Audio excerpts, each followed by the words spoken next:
시청자 여러분 안녕하십니까? BOA 모닝뉴스 시작합니다. 미국의 주요 언론들은 북한이 한국 내 탈북민 단체의 대북전단 살포를 문제 삼아 남북 간 모든 통신선을 차단하겠다고 밝힌 소식을 전하며 북한의 조치를 분석했습니다. 특히 북한이 한국으로부터 양보를 얻어내기 위해 강경책으로 돌아섰으며 북한의 심각한 경제난도 반영된 태도로 지적했습니다. 김시영 기자의 보도입니다.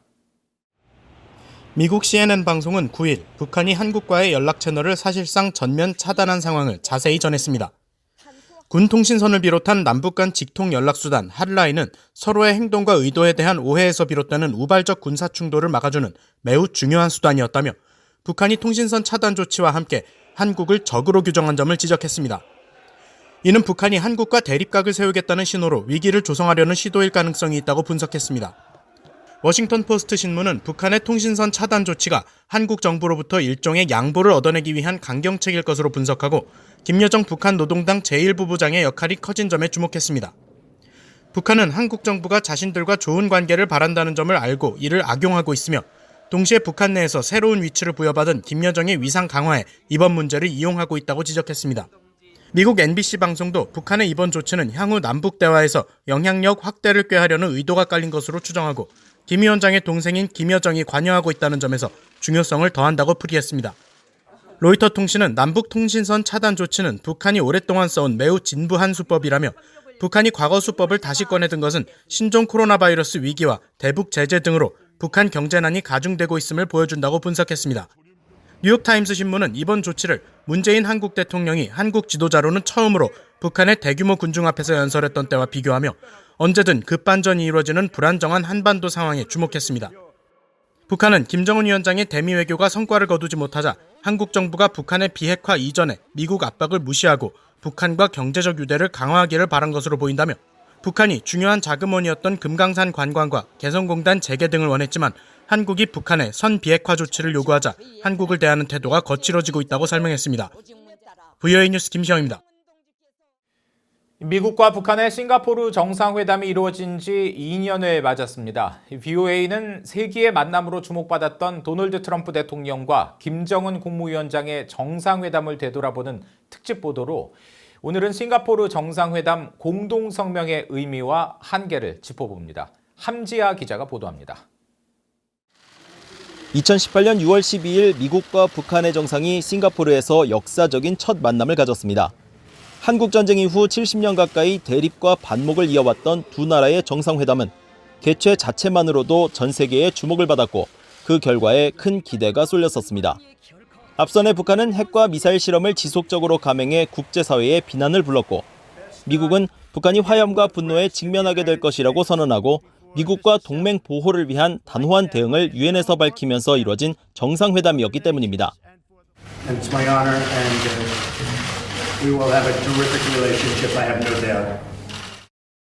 양측은 미북 간 새로운 관계 수립과 한반도 평화체제 구축, 한반도의 완전한 비핵화, 미군 유해 송환으로 구성된 공동성명을 채택했습니다. 여기에 트럼프 대통령은 정상회담 직후 기자회견에서 4개 항에 담기지 않은 연합 군사훈련 중단까지 발표하면서 싱가포르 공동성명에서 한 걸음 더 나아가는 모습을 보였습니다. Under the circumstances that we're negotiating a very comprehensive, complete deal, I think it's inappropriate to be having war games. 그러나 공동성명에 대해 워싱턴의 한반도 전문가들 사이에선 우려가 컸습니다. 성명의 문구들이 상징적인 데다 가장 중요한 비핵화를 위한 구체적인 내용들이 없었기 때문입니다. 이런 문제점을 해결하기 위해 실무협상의 필요성이 대두됐습니다. 하지만 실무협상은 두 정상이 베트남 하노이와 한국 판문점에서 2번이나 더 만난 뒤에야 성사됐지만 제재 해제를 요구하는 북한과 비핵화 진전이 전제라는 미국의 입장차만 확인한 채 결렬로 끝났습니다. 그리고 2년을 맞는 현 시점까지 일부 미군 유해 송환을 제외하곤 싱가포르 합의는 이뤄지지 않고 있습니다. 특히 모든 합의의 핵심인 비핵화 문제는 아무 진전을 보이지 못하고 있습니다. 공동성명 자체의 문제가 양측의 현 교착 상태를 만들어내는데 원인을 제공했다는 평가가 나오고 있습니다. Some disappointment that there was no clarity or time frame coming from 브루스 클링너 헤리티지 재단 선임 연구원은 지난해 BOA와의 인터뷰를 통해 미국이 다른 나라와 맺은 합의문에 비해 내용이 부실하다는 점을 문제점으로 꼽았습니다. 클링너 연구원은 미국과 옛 소련의 군축 협정을 예로 들면서 군축 협정 당시 합의문은 매우 자세히 기술된 문구를 사용해 모두가 의무사항을 알 수 있게 매우 구체적인 용어로 정의했다면서 싱가포르 성명의 모호성을 지적했습니다.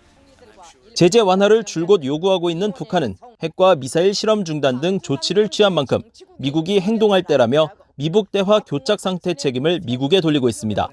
반면 미국은 구체적인 비핵화 진전 없이 제재 완화나 해제는 없다는 입장을 일관되게 밝히면서 싱가포르 회담 당시 김 위원장의 약속 이행을 강조하고 있습니다.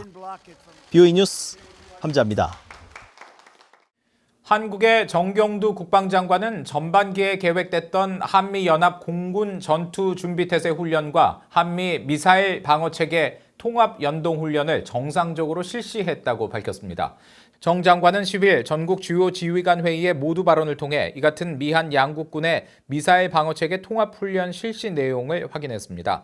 앞서 한국 국방부와 합참에 따르면 양국군은 최근 북한의 미사일 발사 상황을 가정해 미사일 탐지 정보를 교환하고 탐지와 요격 수단을 통합해 대응하는 훈련을 펼쳤다고 밝혔다고 연합뉴스 등 한국 언론들이 전했습니다.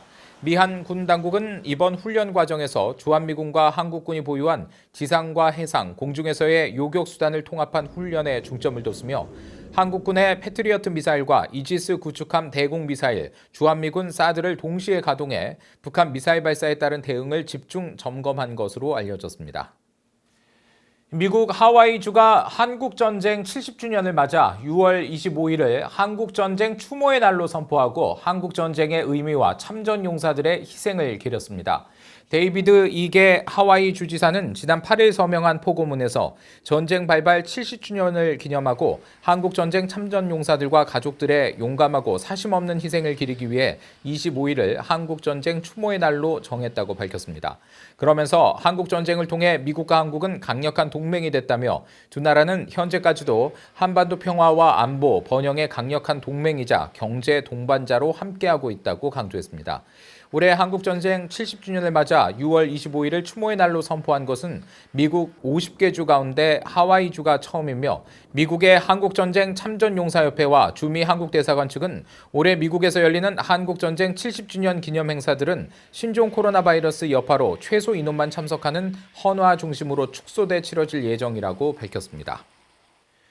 한국통일부가 10일 대북전단 살포 활동을 벌여온 탈북단체 두 곳을 남북교류협력법 위반 혐의로 고발하고 이 단체들에 대한 정부의 법인 설립 허가를 취소하기로 했다고 밝혔습니다. 통일부는 이날 탈북민 출신 박상학 대표가 이끄는 자유북한운동연합과 또 다른 탈북단체 큰샘이 대북전단과 페트병 살포 활동을 통해 남북교류협력법의 반출 승인 규정을 위반했다며 이같이 조치할 예정이라고 밝혔습니다. 남북교류협력에 관한 법률 제13조에 따르면 물품의 대북 반출을 위해서는 통일부 장관의 사전 승인을 받도록 돼 있지만 그동안 한국 정부는 대북전단 살포를 승인받지 않은 물품의 대북 반출로 문제 삼은 전례는 없는 것으로 알려졌습니다. 이와 관련해 한국의 야당인 미래통합당은 의원 공동성명을 통해 대한민국 헌법과 국민을 넘어선 남북교류협력법 적용이라면서 통일부가 고발한 박상학 자유북한운동연합 대표는 지난 15년간 통일부로부터 전단 살포 사전 승인을 요청받은 적이 한 번도 없었다면서 통일부 조치를 비판했습니다. 이상으로 BOA 모닝뉴스를 마칩니다. 시청해주신 여러분 고맙습니다.